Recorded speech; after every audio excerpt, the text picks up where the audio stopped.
Hello, this is the second session on the set text, the Daily Mirror, in our continuing schemes of work on newspapers.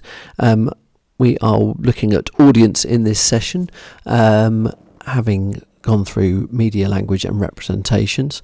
And our aims for the session are to analyse the appeals of the paper to the target audience and to apply certain reception models to the analysis of the paper, looking at a couple of old favourites, shall we say, and introducing a new part of the theoretical framework as well.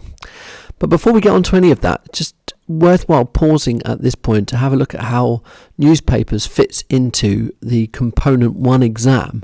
As you should be aware, the Educas Media Studies at A-Level comprises of three components: Component 1, Component 2, which is another examination, and Component 3, which is the coursework or NEA. And the schemes of work that we look at in Component 1 fall within one of two sections of the exam, Section A and Section B. Section A on your examination will be media, language and representation, and there'll be unseen texts for you to analyse, as well as text that you may need to compare to the products we've studied. And Section B is questions about audience and industry, where there are no unseen texts, so it relies on your knowledge of the set texts and the theoretical framework and ability to analyse and evaluate those ideas as well. So the products that we've looked at for Section A, where you'll be asked questions about media, language and representation, are advertising and music video. Three adverts: the WaterAid advert, the Tide 1950s print commercial and the Kiss of the Vampire poster, and the two music videos, Formation and Riptide.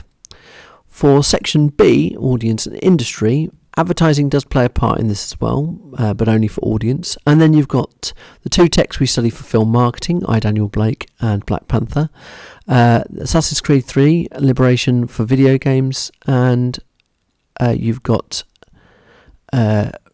radio, which was Late Night Woman's Hour. Now, where does newspapers fit in? Well, actually, newspapers is both Section A and Section B of the exam, or they could come up in the exam. So let's look at Section A first of all. This is the set texts, March 2019 editions of the Daily Mirror, which we studied in the last lesson, and the Times, which is a set text from March 2019 as well. When it comes to Section B, you won't answer questions specifically or be asked to compare with the set texts. You are going to look at the websites of the Daily Mirror and the Times, and we are going to have our own copies of the newspapers to analyse as well, which will be discussed in future sessions, not this particular one. So what you're looking at there is a breakdown of the different industries we study. You should know which products we have for each of those and where they fit into the Component 1 examination. So let's get on with the session. First of all, just write down a profile of who you believe would be the target audience of the Daily Mirror. I'd like you to give a profile that includes their age, gender, level of education, their political beliefs, their social class, and also, really important way when getting an audience profile together, what other types of media or what specific media products do you believe that your typical Daily Mirror reader would also consume? During your classification, did you try and apply any other models of audience classification? If so, which ones did you decide on and why? Because, of course, audience classification is not just about filling in a demographic profile. Hopefully, you will have got these ideas or facts about the Daily Mirror typical reader, and you should make notes on these as well.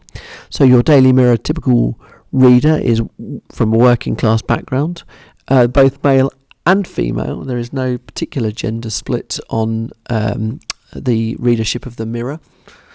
They are generally over 35 years old. Politically, they will generally support the Labour Party, or certainly be left-leaning. And you'd imagine that someone who has a high school education would be able to understand the mode of address of the newspaper. As I suppose there'd be no need for any kind of higher level of education required, and some of the more tabloidy stories would actually require a maybe slightly lower reading age. Now, as I said, you might have tried to apply a different type of audience classification method when looking at this, and that's likely to have been a psychographic profile, specifically the 4Cs model. And the most likely of the 4Cs that you came up with would hopefully be the mainstream. If you remember, the mainstream are the most populous group of the 4Cs categories. They are people who live in the world of the domestic and the everyday. A daily routine is fundamental to the way they live their lives, and their choices are centred around we rather than me. They are the mainstream of society, and they respond to big established brands, to family brands that offer value for money. And whilst their core need in life is for security, we can think of that in media studies as being a need for familiarity, which would then help us to answer that other question I asked previously: what other media is consumed by this audience group? Well, if we're looking for text that offer familiarity, the target audience would probably enjoy that security from things like social media. Facebook is a hugely popular site amongst people of all ages. TV shows broadcast at peak times, such as soap operas or reality TV competitions of a weekend and so on. So we're talking about big brands, recognisable media products. But we don't have to leave demographic and psychographic profiling there. In fact, we can look at a couple of other models that help us understand different ways of classifying the audience, beginning with demographic profiling. And another way of classifying audiences is by looking at their social class, and this is normally judged on the kind of job that the main wage earner of a householder has. And this fits into a model that you may be familiar with, particularly if you've done something like business studies before. This is the income status model, sometimes referred to as the NRS model or the ABC model, rather confusingly. I will refer to it as the income and status model. And this divides the consumer basis up into different groups based on their class. The first of which is the A group, the upper middle classes. These are defined as top management, bankers, lawyers, doctors, and other professionals. Then you have your Bs, which are the middle class. This is middle management. Teachers fit into this category, and also people in creative industries, graphic designers, copywriters in the media. Then splits into C1s, which are lower middle class. These are office supervisors, junior managers, nurses, specialist clerical staff, and so on.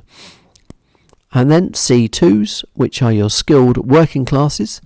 This would be skilled workers, trade persons, what is sometimes referred to in America as white collar background.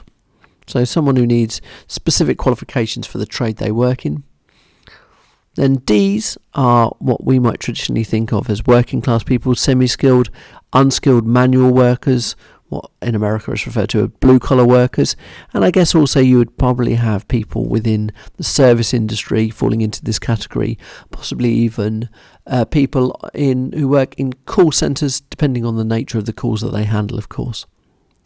And then the last category in this model are E's, people at the lowest level of income, and that, because it's such a it could be a broad spectrum of people, includes unemployed people, students, pensioners, maybe casual workers as well, possibly even those on 0 hours contracts. So have a think about where are the target audience of the Daily Mirror.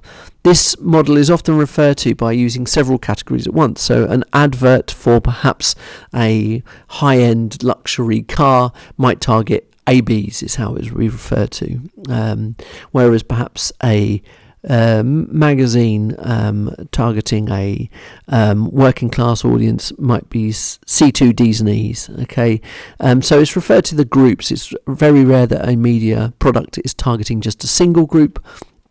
So which groups do you believe the Daily Mirror targets? Also, and I'm sure you've realised this already, there are several flaws with this model, or using this model to determine the audience of a media product. What would you say are the flaws with this product? Well, the target audience of the Daily Mirror are C2s, Ds and Es, whilst people from other groups of course may read it. That's the target audience. And I'm sure that you've noticed many problems with this model, but of course it is very narrow. It doesn't tell us anything about the audience's personality. It doesn't tell us about their likes and dislikes. It doesn't tell us about their needs, their philosophies on life. It doesn't refer to their politics. So there are so many things that this model doesn't tell us other than their income. So it's incredibly narrow. Whilst at the same time, if we look at the E group, it's far too broad. Why would someone who's unemployed necessarily have the same tastes as a student? Why would a pensioner have definitely enjoy the same type of media as a casual worker, just by virtue of how much money they have coming in? So it's, first of all, very limiting and at the same time too broad. It's only useful if you're going to use it as part of a demographic profile, not by itself. So let's move on to psychographic profiling, and whilst you should all be familiar with the 4Cs model, one way to classify audiences that's also a psychographic profile is to look at the values and lifestyles, which is abbreviated to VALS segmentation. There are 7 segments according to the VALS segmentation: innovators, thinkers, achievers, believers, strivers, experiencers, makers and survivors. What I'd like you to do is to find out and make notes on each of these 7 different categories, and whilst you're doing that, think of different media texts that would be likely consumed by each of the different audience types, and try and do this from across a range of different types of media, not just from one. So think magazines, specific adverts, specific TV shows, or film marketing, or video games. Across a range of different media, think of some specific texts. The mirror's readership could fall into a few different categories, but what do you think would you consider the target audience as being categorised according to VAL segmentation? Provide some evidence for this. Well, I think we could probably say that the audience for the Daily Mirror are believers. They, according to the VAL segmentation, have modest incomes. The consumers are the low resource group, who are motivated more by ideals than perhaps financial gain. They are conservative and predictable consumers who favour local products and established brands, which obviously the Mirror is, and their lives are centred around family, community and the nation. And don't be thrown here by the word conservative. It is conservative with a small c. It's not referring to a political allegiance, but more their outlook. In a way, think of conservative in this way as being the opposite of experimental. So these readers of the Daily Mirror are certainly not explorers from the 4Cs. They are more likely to be mainstreamers, in the same way that they look to the Daily Mirror for a certain security and reliability and a familiarity. So in that way they have conservative outlooks, and as I said, this is nothing to do with the political party, which of course readers of the Daily Mirror almost exclusively are not supporters of the Conservative Party.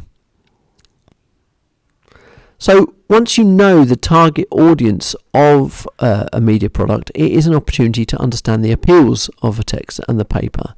So we can look at the needs of the audience, the motivations of the audience, the values and the lifestyles to see exactly what it has to offer them. So what we want to do is use the online website for the Daily Mirror to prove these points for us, and this is all you need to do for any analysis of appeals when it comes to studying audience, is matching up who you feel the audience is with what their needs are, and of course find the evidence from the product. So go on to mirror.co.uk and give examples of how the needs of both the mainstreamer from the 4Cs and the believer from VALS are fulfilled. You'll need some specific examples. Now, another appeals model used in media studies, and one that hopefully you're very familiar with from very early on in the course, is the uses and gratifications model. And this should be quite an easy process of finding examples of where the website allows the audience to fulfill their needs for entertainment, information, social interaction, and personal identification. And remember very carefully that entertainment isn't necessarily going to be stories about entertainment, but more where the paper can actually fulfill an entertainment need. So where would you say that our need for entertainment is fulfilled by the newspaper? So having worked through those, you might find that personal identification is slightly different from the other three, because it depends less on the content actually of the newspaper and more about the ideological concerns of the individual audience member. It's not so much about what's in the paper, but more who the reader is. Another way to think of why someone might actually identify with the paper is to consider how that newspaper or text positions the audience member. In other words, how are they encouraged to align with that media product? So let's use the set text, the Daily Mirror from March 2019, as just an example at this point. Remember, you won't be asked about this in the exam, but we can use it for our own purposes as a text we all have a shared knowledge of. So let's think about some of the different features of this front page. The audience is positioned as being disapproving of Theresa May throughout the whole thing, the Tory Prime Minister, and towards other members of Parliament as well. The use of despairing and defeated language would resonate with their cynicism towards politicians and of course fears about the chaos of Brexit, as the Mirror had been staunchly a Remain paper. If we look at the red font, PM loses key vote again, and central positioning of the headline, Brexit delay mayhem, this indicates that the story is important. But the sandwiching between the adverts for gambling along with the loses again indicates that this is just another instalment in a long, tedious process, and that it's advisable to focus on more entertaining experiences rather than just the news. Despite much of the emotive and symbolic language that also references popular culture, there's actually a lot of factual detail about the Commons debate.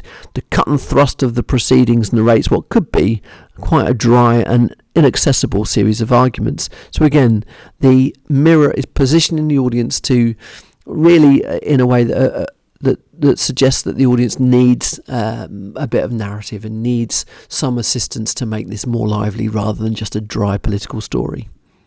And this is kind of emphasised by the use of the horse racing terminology in the main article's headline, which relates to the audience's interest in racing, and the rival political columnists describe the day's events in the opinionated and emotive style of a sports pundit. You know, this newspaper is positioning their audience. They know that these aren't people who read, the people who read this paper aren't maybe driven by a need to know political stories, but maybe more driven by a need to know what's going on in the world. You know, this is not a newspaper for political experts, for example, or people studying politics, or people whose jobs revolves around politics, but obviously for people who are interested in the world and rely on it to gain a certain insight as to what's happening in the world of politics. So there you go, 4 short paragraphs which demonstrates how the front page and inside pages of the Daily Mirror positions the audience to fulfil their needs and to chime and align with their ideological outlook on life. So all we need to do is the same with inside the website. You should be able to provide a similar analysis of audience positioning for an online article. So choose an online article, describe what the article is all about, and go through the same process of picking out individual codes and saying how they help to position the audience. So let's move on to a bit more of the theoretical framework. Obviously, we talk about Stuart Hall a lot with representations, but he's also just as important to consider for reception theory as well. Before we move on to looking at the online site, just quickly recap on the preferred reading of both the Daily Mirror and the March 13th and 2019 edition. And once you've done recapped on what ideologies are there, find some evidence of these online. This is really important. You find some articles or some headlines or some images that reinforce the ideologies we talked about when we were studying media language. So you should have a bank of evidence for those and some good examples of stories online. But of course, we've considered Stuart Hall, who says that decoding doesn't necessarily follow from encoding, what other types of reading can be provided by a media text?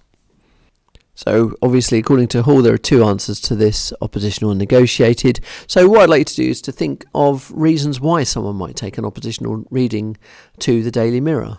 You can use the set edition if you want to, or if you feel more confident to discuss more generally why people might take oppositional readings to the newspaper.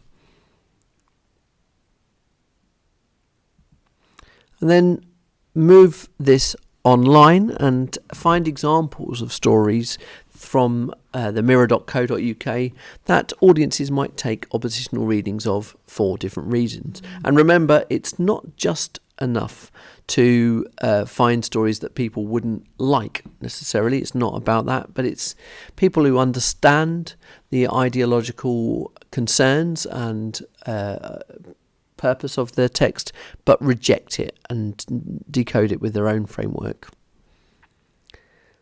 Once you've done that, this is slightly trickier perhaps, but can you find examples of stories where the target audience, not necessarily a different audience, but why the target audience may take a negotiated reading, agreeing in part with maybe part of a story, but disagreeing with some of the content? So you're looking for stories where target audience members would perhaps take a negotiated reading of a text.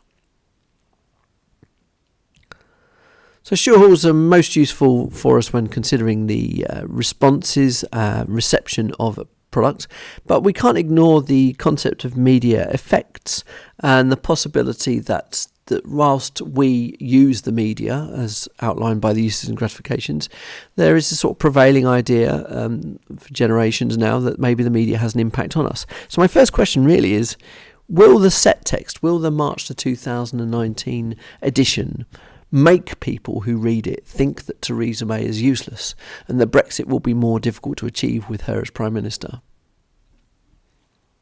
Well, the answer to that is it might do. But probably if you're reading that headline and you agree with it, you probably already thought that the reading that headline didn't change your mind about these things. It reinforced what you were thinking. So this leads us to, obviously, George Gerbner. And a very quick question: what is Gerbner's cultivation model? Well, of course, Gerbner's cultivation model is a long-term media effects model. It suggests that repeated messages, exposure to long-term ideological influences can shape and mould the way that we perhaps see the world, and that it's more of a kind of drip effect on how we perceive things. And these things that we perhaps have reinforced often reinforce the sort of dominant ideologies of society, common values, not necessarily political ideals, not necessarily things that are unique to us, but shared experiences. So how can we apply this to the analysis of the Daily Mirror? Where would you say that the Daily Mirror reinforces existing ideologies? So go online to the website. Remember that this audience are mainstreamers and believers from the Four Season Vowels segmentation. Where can we see that the audience's ideologies are being reinforced here, and particularly some that would follow perhaps the dominant ideologies? What you may have noticed from looking at Gerbner's theory, that it's not a million miles away from another model we studied right at the start when we were looking at the beginning of newspapers, when we were introducing newspapers, and that's the agenda setting function theory. So go back to your notes, have a look at the notes you made when we were just being introduced to newspapers and ideologies. How can you relate Gerbner's model to the agenda setting function theory? And of course, this is all to do with ideologies and about how a specific newspaper will promote certain ideologies and, again, position the audience in a way that allows them, that means that the audience is somewhat manipulated to decode in a way that the paper wants them to. So what I used to do is just to analyse the way in which stories have been framed to encourage the audience to take the point of view of the paper. Okay, if you remember from the agenda setting function theory, it's basically the media can't tell us what to think, but they can tell us they can't tell us how to think, but they can tell us what to think about. And so newspapers are very good at putting things front and centre. They're very good at dictating the aspects of the world that we think about. Okay, so have a look at a couple of stories online from the Mirror, and how have they been framed? What has been done? What devices are used to allow the audience to align with the newspaper's ideologies? The word manipulated sounds very strong, but how would you say that the newspaper has shaped the audience's ideologies to come around to the way of thinking that a paper wants them to? Now, if you're not a fan of media effects models and feel that the audience aren't as easily controlled or manipulated as perhaps some media theorists think that they are, you might enjoy this new model that we've not looked at before very much, if at all, the end of audiences theory. And this is a theorist called Clay Shirky, who believes that the way we look at audiences as passive consumers is not relevant at all anymore. Instead, he refers to certain audience members as prosumers. Now, it might be a word you've heard before, or it might be a brand new word, but I think it actually brings out quite a lot of different ideas, just the word itself. It's obviously a neologism, it's a new made-up word for this kind of study, but what kind of person in your mind is a prosumer? If you'd heard this word for the first time, use your imagination, but what qualities and characteristics do you think someone would have to be a prosumer? Of course, the word itself seems like a portmanteau of producer and consumer. Perhaps this is someone who likes to make and create, as well as be someone who reads and consumes. It suggests that someone who is active in their consumption of media to the extent that perhaps they participate with media. And much like our study of Henry Jenkins when we looked at Assassin's Creed 3, this is about a participatory culture, about people wanting to create as well as consume. So in what ways would you say the Daily Mirror encourages people to create their own content and interact with the newspaper? The way to do this, go online, find out from their website and their social media presence, okay? Have a good rummage around, find out facts and information about how they use social media, and vitally, how are they encouraging people to comment, to like, to share, and to create content, as it were, to be part of that Mirror brand. So the last couple of questions are really, how do people benefit from this? First of all, the newspaper itself. What is the benefit to the Daily Mirror that more and more people are using the internet to engage with their product? Why do they actively encourage people to comment, to share, to like, and so on and so forth? Okay, because they can't guarantee what people are going to put on different social media sites. They can't guarantee what content's going to be created, but what is the benefit to them that they do this? And then finally, what are the appeals to the prosumer? So think about the kind of person we discussed at the top of this. What do they get from this? They might be slightly different type of person to your average mainstreamer or believer. They might sort of slide into other categories. So what are the appeals to them that they can be part of the content creation of a website like the Daily Mirror? And that's the end of audiences, literally, for this session. You'll notice that some of the ideas and theories and stuff we discussed, particularly with the success of the paper, will cross over into industry, which will be our final session on the Daily Mirror. So thanks very much for now.